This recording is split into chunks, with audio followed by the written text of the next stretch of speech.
Eto nga, good morning guys. Yan, so ngayon nagising ako ng umaga at bumungad sa akin ang mga ito. Ayan, mga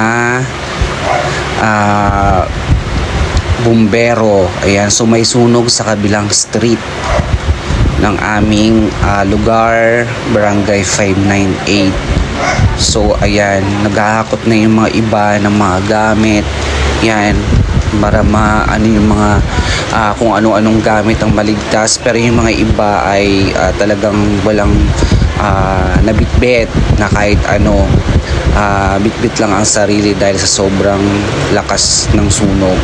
Ayan, so marami ng bahay daw ang nasunog. So hindi rin ako makapasok kasi medyo may masikip at maraming bumbero talaga na nakaharang. Ayan. So nakita natin nagtatakbuhan sila. Ayan. Tatakbuhan sila mother. Ayan. O may kanya-kanyang dala. May TV. Ayan. O may bigas. May anuhan. May ihawan. Ayan. So sobra nakakagulat at saka nakakatakot kasi malapit na kami sa sunog. Yan. Medyo hindi pa sana ako nagising kung hindi ko narinig yung mga tunog ng bumbero. Sobrang lakas. Yan. So may kanya-kanya silang mga gamit na ililigtas. Yan. Oh my God. Pero dati, dyan ako nagmumpa nung 2015. Buti na lang lumipat na ako kasi yung mga gamit doon ay mga mga house, medyo parang mga soft, mga wood, mga ganon, kahoy. Ayan. So nandito kami sa bandang market. Yan, medyo malapit lang ng onte dito. Kasi ako, ayan, so andyan na yung bumbero, ayan. Okay, kasi hindi siya makapasok yung bumbero dito sa loob kasi sobrang sikip at saka kanina may narinig na kami medyo lumakas ang boses dahil sa nandun lahat dun sa kabila ang bumbero, hindi siya makapasok. So, syempre binabantayan kasi yung gasolinahan para hindi mas maraming madamay. So, eto, yan, papasok na sila. So, pinaikutan na talaga yung mismong lugar ng ganap na sunog. Ayan. So, may mga iba din, medyo namamalengke pa yung medyo malayo. Medyo malayo ng onte.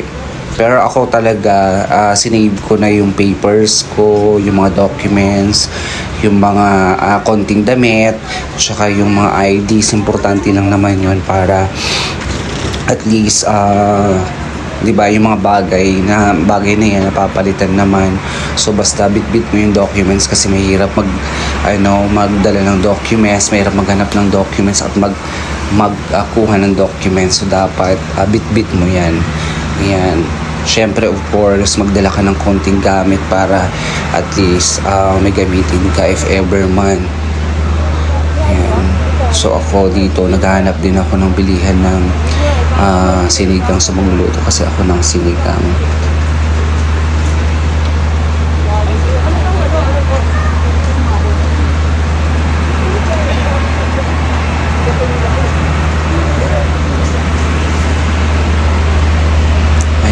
So, ito yung mga bombero. Ang daming bombero supposedly.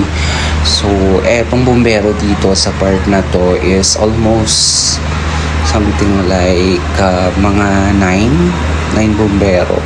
Doon sa kabila sa may gasolina medyo mas marami. Lakas ng tubig. Guys. So, bulabog talaga ang morning ng February 20 ngayon, February 21, February 20. Ayan. So, ito si Kuya. Nakita ko yung nagtatalent din. Ayan. So, habang nagkipag-chika ako, dito sa dating friend ko. Ayan, malapit kasi siya sa palengke kung saan naka-hilera yung mga bumbero. Tumulong ako mag-isa sa kaibigan ko eh. Yan. So, ang dami. Sana matapos na yung sunog para okay na rin yung iba. Pero medyo nag-stop na ng konti. Hindi na gaanong kalakas daw yung sunog. Pero marami na talagang bahay at na nasunog. Ayan. Yung mga pumasok sa trabaho, as in talaga nagsiuwian sila just because the sunog. Ayan, para may maligtas lang na mga gamit. Papers lang dapat. Kunwari na sinubang ka pa pero Ayan. May oras ba? Ano ang gabi kumabang? Busy talaga yung mga ngayon. Kasi sobrang daming naming nasunog daw, lakas. Bali kanina sobrang daming nagtatakbuhan talaga, as in sobra. Okay.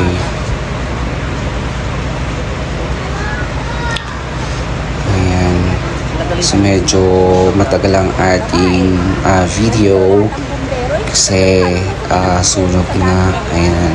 Tsaka inaagapan kasi yung gasolina. ay oo. Gasolina. Pag yan ang lahat tayo dito, kahit malayo ka sa sunog, pag sumabog yan, patay tayo lahat dito. Kahit nandun ka ba, gasolinahan yan eh. Basta So guys, be careful lang tayo talaga sa mga talaga dapat ang kampatayan. mga ginagamit nating mga appliances, mga if ever lumabas tayo ng bahay, dapat naka-off lahat ng saksakan, nakatanggal lahat ng mga saksakan. Tsaka mas maganda kung ibaba talaga yung breaker mo. Ayan, para hindi sure. Kasi pag walang tao sa bahay, at least naka-safe, 'di ba? Hindi